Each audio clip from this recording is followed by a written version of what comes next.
Hello and welcome to my channel Happy Hours. We have concluded in the last class about the presidential system and about the feature that our constitution is being drawn from the various sources. There was a question discussed as how far we can say that our constitution is a bag of borrowings, and I have given a detailed answer. So today we are going to proceed further and going to discuss some more salient feature of our constitution. We have already discussed few features like our constitution is being written, it is enacted constitution, that is supremacy of constitution, that our government is parliamentary, and it is being drawn from the various sources. Today we are going to discuss a new feature that it is the blend of rigidity and flexibility. Though it is a flexible constitution with few rigid provisions. Our constitution is flexible with few rigidity, like based on the process of amendment. The constitution have been classified as flexible and rigid. A flexible constitution is that constitution where the provisions of which can be amended easily, that is only by the central legislature. A rigid constitution does not mean that the provisions cannot be amended, but the process of amendment is a complex one. After a constitutional bill is passed by the central legislature, it has to be ratified by the specific number of state legislatures also. For example, US Constitution, where it is going to be passed by the US Congress and the 3/4 state legislature too. After a constitution amendment bill is passed by the US Congress, it has to be ratified by the 3/4 state legislature. That's why there are very fewer of the amendments in the US Constitution. Now we can note here a point. In case of India, there are some provisions of the Constitution which, after being amended by the House of Parliament, needed to be ratified by at least 50% of the state legislature. In our country, 50% of state legislature means 15. These are terms as rigid provisions. Now there is a question.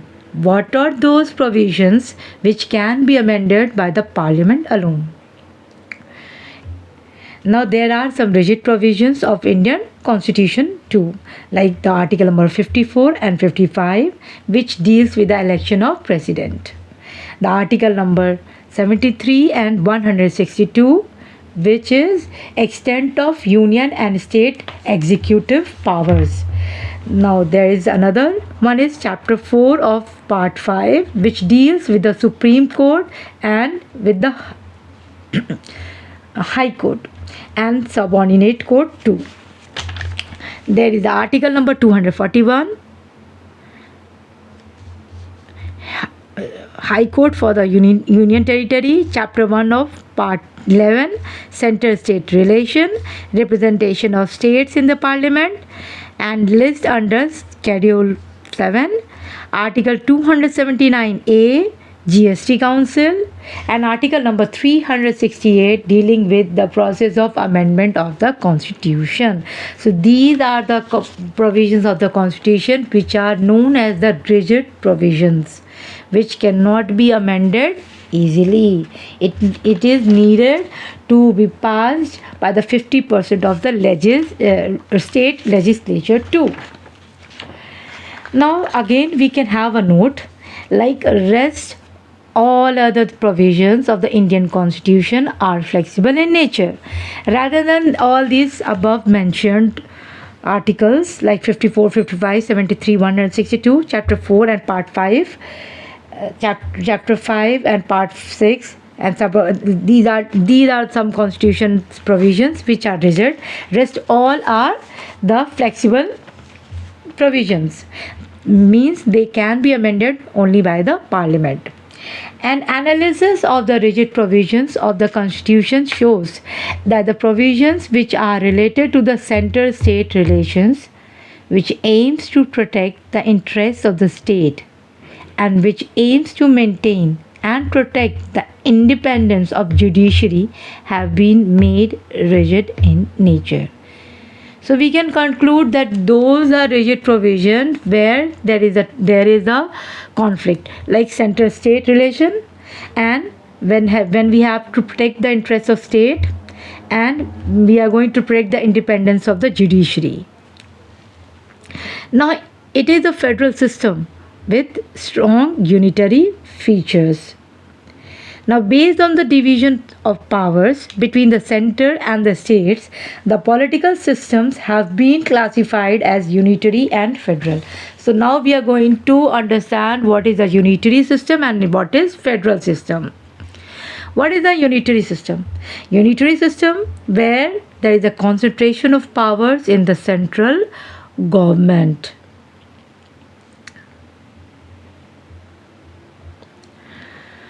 There may be delegation of powers. That is, the example of this is UK, China, and France.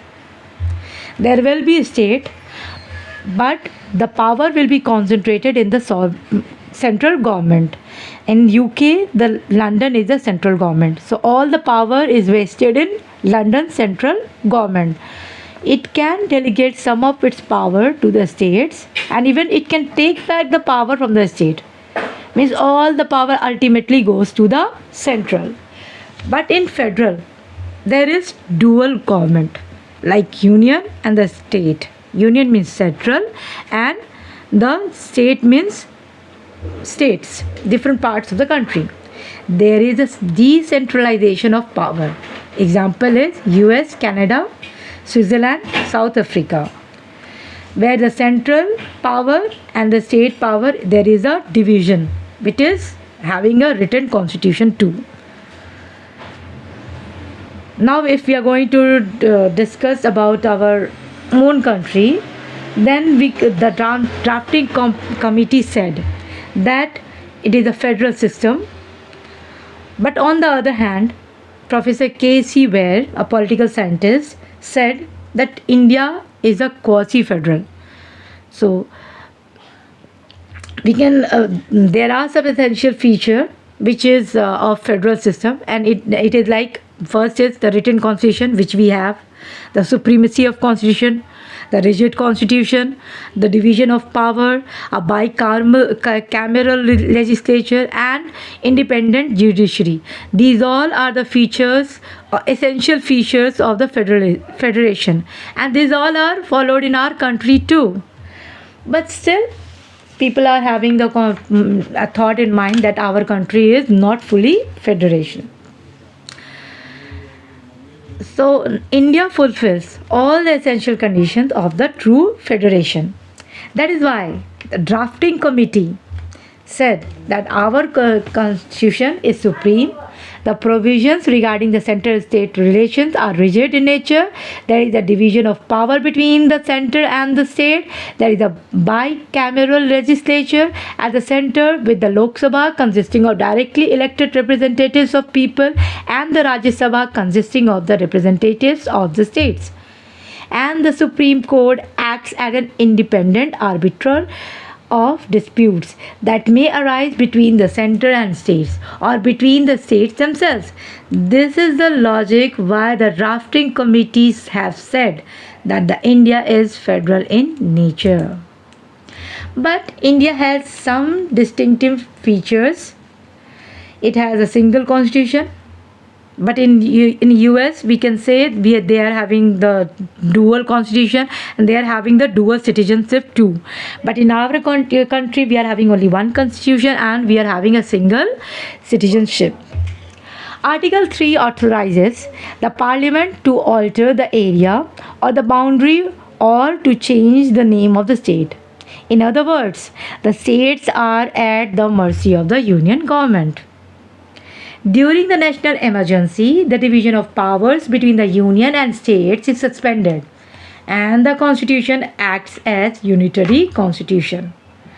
The central states legislatives relations are based on the three lists given under Schedule 7, An analysis of three lists given under Schedule 7 shows that more number of subjects are and more important subjects are in the union list, means more power is being given to the central. In case of the concurrent list, if both the center and the state makes law on the same subject, then the law which is made by the union is going to be followed. So again, the superpower is being given to the center.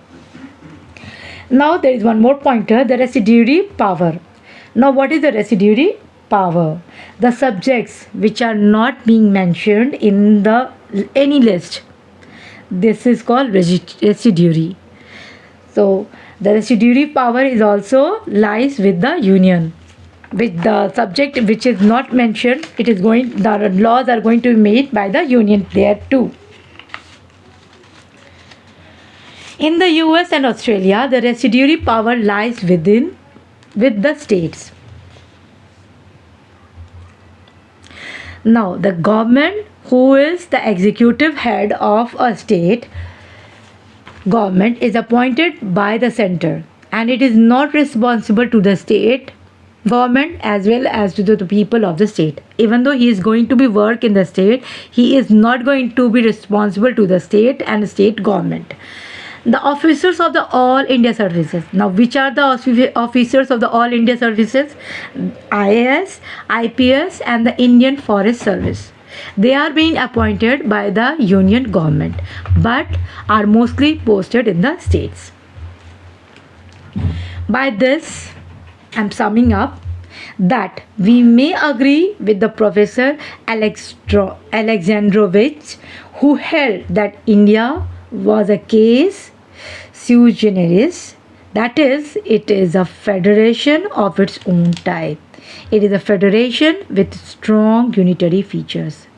So we are having some unitary feature in our constitution. Now there is one more new term which is known as confederation. There is a term federation and the other term is confederation. Now we should be able to distinguish in between these two. So what is the federation? A federation is a group of non-sovereign units. But what is confederation? It is a group of sovereign units. Means many countries are going to be a part of this. It is called as confederation, like G20, ASEAN, BRICS. Now again, the creation of the of the land means constitution. Federation में वही country, those country are coming which are the creation of law of land, like which are having their own constitution.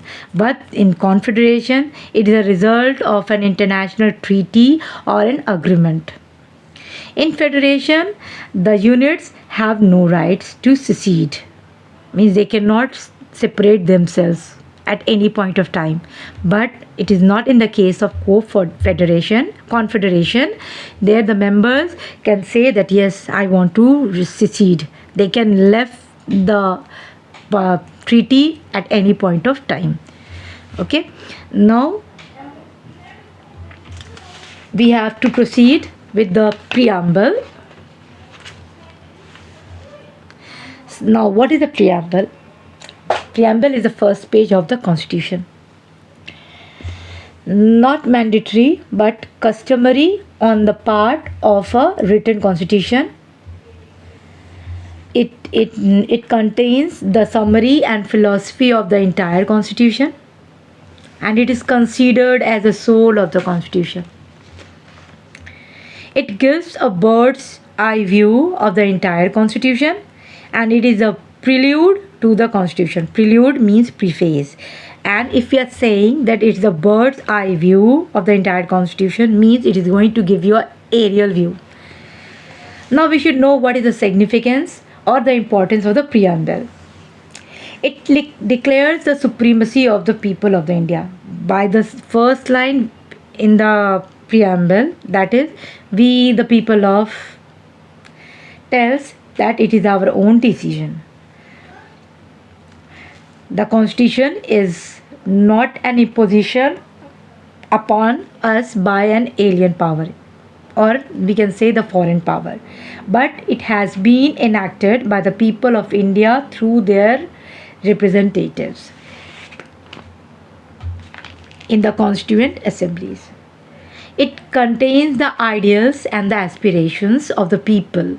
Ideals mean what we have already achieved, and aspirations which we are thinking of achieving. Now, there are the ideals which have already achieved are like sovereignty, secularism, socialism, democracy, republican from the form of government, and which we have to achieve is justice, liberty, equality, fraternity and dignity, and unity and integrity. It contains the enacting clause, that is, the date on which the constitution was adopted and enacted, and that is 26 November 1949. Now we have come to a question like amendment to the preamble. Can we amend the preamble? Yes, we have already amended it. It was amended by the 42nd Amendment Act 1976. The three new words were added. Those were socialist, secular, and integrity. When our constitution was under writing, the Cold War was going on. So there were two teams. One was socialist and the other was communist. And they were pressurizing all the world to be a part of them. So we at that time we have not added this term socialist in our preamble, because it will give a negative message that we have already being the supporter of the socialist team. So in the original preamble, the words were sovereignty, democratic, republic. So two words were added after sovereignty, that is socialist and secular. And the democratic and republic remain the same. And the word unity was there. Then they added the integrity and integrity. So by this we are going to conclude, and we are going to proceed further in the next class. Bye.